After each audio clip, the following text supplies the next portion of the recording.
Seriously, how many times have we watched the left build movements, build mobs, build outrage machines, only for those same mobs to turn around and devour their own leadership? Because that's what just happened.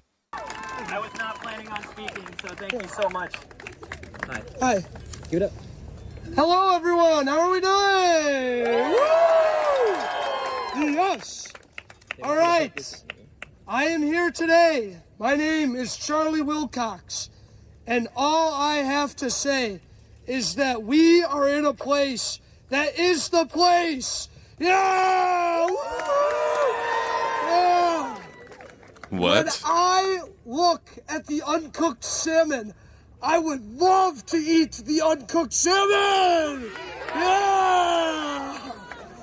When I have some pickled sphincter, I eat the pickled sphincter! Goodbye! What did I do wrong?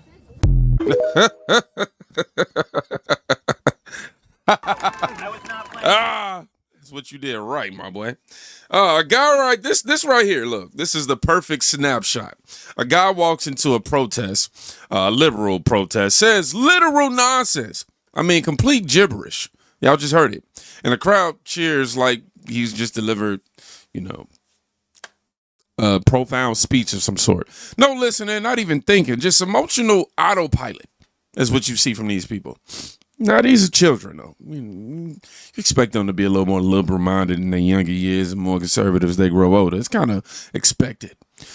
And this is the energy that ends up driving policy conversations into the country, though. Into this country. Yeah, my fault. I don't know why I said into the country as if, like, they were coming from somewhere. Like, in the country isn't, like, y'all get what I'm saying. Now, imagine the same crowd outside the governor's mansion. Let's take it there.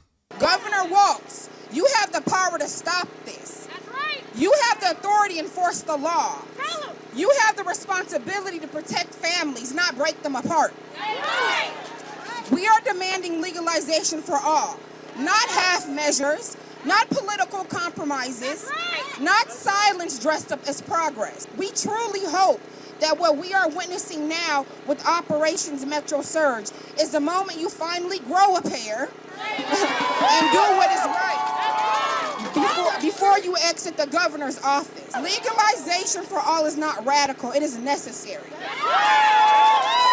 Governor Walz, you have the power to... Oh, wow. Now, there it is. Not Republicans, not conservatives, not ICE agents, their own. Now, this comes with the caption, hold on, if I can get my mouse to go there. Comes with the caption, leftists outside the Minnesota governor's mansion have turned on Tim Walz for not being radical enough. What? Quote, we are demanding legalization for all. We hope this, I can read it up here. I don't know why I had to get on my tippy toes to look at my screen. We're demanding legalization for all. We hope this is the moment you finally grew a pair. Tim has tried so hard to please them. Yeah, man. You be your own people. Demanding Walz, hey, go further. You need to move faster. You need to go more radical. This is the trap of appeasement, politics, right? You don't satisfy activists. You escalate expectations until you become the next target. And then things got personal. Is remind people who Tim Walz really is. This is a man who, in 2020, immediately after the burning of the 3rd Precinct, authorized deadly force against mostly black and brown protesters, who threatened to shoot us in the street like dogs after curfew. I remember that I was rendering first aid to a teenager along University after the 35W truck incident. And a National Guardsman came up to me and the person that I was medicing with and threatened to kill us for being out after curfew with a smile on his face. And the reason that I'm bringing this up is because this time, because more of our white community members are out in the streets, there has not been the same level of violence towards protesters from Tim Walz's controlled National Guard. And the reason for this is that Tim Walz only sees some of our lives as worth saving, only sees some of our lives as worth protecting. Because if he saw black life as worth protecting, he would have put guardrails on the police in this state who have been murdering black people and brown people and native people in this state the entire time before this. That's not disagreement. That's public execution rhetoric, dragging up past narratives. Accusing him of violence, accusing him of betrayal. It's all on his doorstep. On his own doorstep. This reach. That's crazy. Let me go ahead and put away that little. I hate that thing on here. It's the only thing I don't like about this. But once outrage becomes currency, loyalty means nothing. You're useful until you're disposable. And this mentality isn't isolated to one governor. It's part of a broader infrastructure being built nationwide. Watch this. A more active observer and member of your community, there's legal observer training, which is if you see that ICE that is active in your community, knowing the things that you can do legally to observe, to film, to take note, without being deemed as impeding law enforcement, and how you can do these things and assert the rights of yourself and your neighbors. So we have an upcoming, on our organizing side, we have upcoming teach-ins with Hands Off NYC. So we will be doing that jointly in our community, but you can also go to Hands Off NYC on your own and see the trainings that they are doing across New York City. As we know, between the murders of Renee Good and Alex Preddy, we are seeing an escalation in ICE violence across the United States. And with the Trump administration and what the Trump administration is doing and threatening to cities across the United States, we are making sure that we are building the infrastructure to be prepared. And so part of what I wanted to communicate to you all here today is what we need to do as a community and the fabric that we can help build as a community so that we can take care and keep each other safe in this environment and keep our neighbors safe in this environment. We've already had a couple of instances where, thanks to the rapid response of community organizers, advocates, local elected officials, that we've been able to keep families together.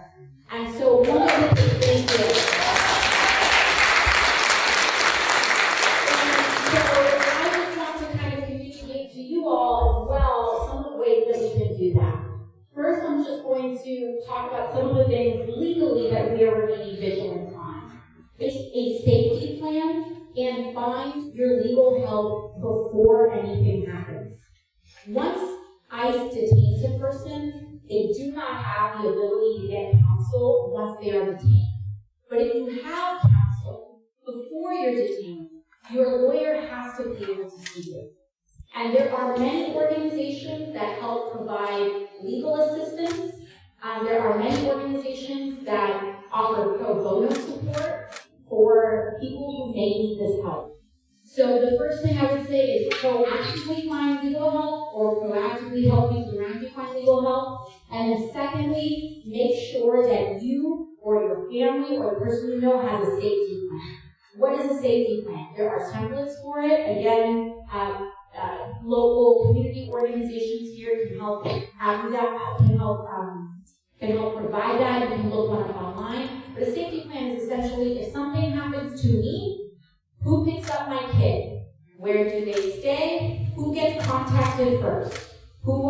There is a sequence for all of these things that can happen, and that is part of your safety plan. So it's definitely something that you can also tell someone too. If you know someone in your life that's afraid, you can say, hey, I just want you to know that if you have a safety plan, I'm willing to help you out. Like I can pick up your kid after school if you need it. And I can't tell you how many times this has actually come in so handy. Yeah, the audio was horrible, but I'm finna get ready to go celebrate my son's birthday today, and I don't have a lot of time to do a lot of edits. So we're just gonna have to work with what we got. I hope y'all was paying attention as much as you could, because this is where it evolves from mob energy into organized structure. training networks, coordinating pipelines, rapid response system. Call it activism. Call it oversight if you want. Call it whatever label fits your worldview, but understand the scale. Please. This isn't random. This isn't random outrage anymore, y'all, at all. You know, it's institutional. And speaking of institutional involvement, the story gets even sadder. It says, this is Ivory Smith. She was killed by a drunk driving illegal alien. She was only 7 years old. Ivory is why I support ICE. Yeah.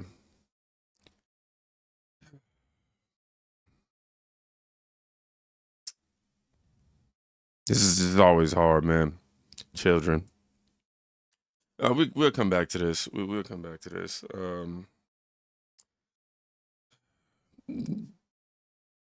Yeah. Let's look at another story getting even wilder. Arrest is drawing attention to what prosecutors say was Don Lemon's role in planning and recording the disturbing protest of demonstrators storming that Minnesota church service. A Temple University student has now surrendered on federal charges, admitting he helped Don Lemon with logistics and local contacts ahead of that anti-ICE protest. Jerome Richardson, wow. a political science senior, turned himself in and is accused of conspiring to interfere with religious worship. Court records and social media posts show Richardson describing himself as assisting Don Lemon in the days leading up to the protest. Lemon, who claims he was just reporting, was arrested last week and released, but prosecutors say this new arrest undercuts that defense, suggesting planning and not just passive coverage. A new investigation reveals the network of anti-ICE agitators across Minneapolis was highly organized, well-funded, and carefully coordinated. The City Journal, which reported the original story about widespread Minnesota fraud last fall, published a new report which states a well-funded network of professional activists arranged and mapped out the demonstrations with a master plan to do the same in other cities. The report exposed one group called Defend the 612, named for the Minneapolis area code. It stated City Journal reviewed Defend the 612's trainings and entered its signal network and traced its organizational support. Our reporting reveals that members and related officials have encouraged protesters to impede law enforcement, pushed civilians toward legally and physically risky confrontations, and helped mobilize a counter-protest that turned violent. The trainings instruct attendees how to identify, document, and alert others to immigration enforcement and to relay information through network-based signal networks. Public officials now also confirming their involvement. Marcia Howard, president of the Minneapolis Federation of Educators, said in a recent interview she participates in these signal group chats regularly, admitting the support reaches the highest levels of leadership. The notion that people that are actively engaged in ICE Watch, in being vigilant in protecting our neighbors, in signal chat groups, running plates in their cars, doing patrols, that somehow we're ashamed of that activity, that somehow you could call our bosses or show our faces and then we would be shunned by our community. Our bosses are in the signal chats with us. Our elected officials are in the chats with us. Missouri Senator Josh Hawley has formally requested the Justice Department to investigate the groups that were listed in that report. If those allegations hold, that blurs the line many Americans still expect to exist between reporting on events and participating in them, because trust in institutions, media, government, advocacy groups, hinges on boundaries.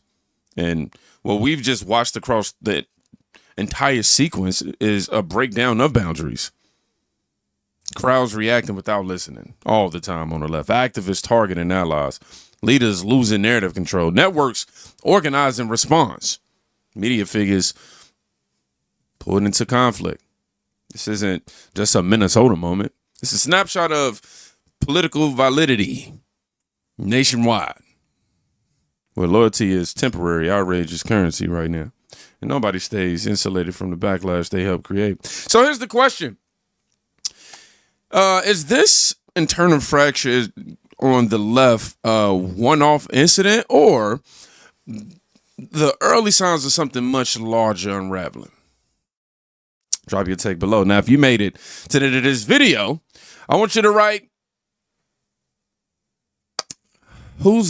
No, I don't want y'all to write that. I don't want y'all to write.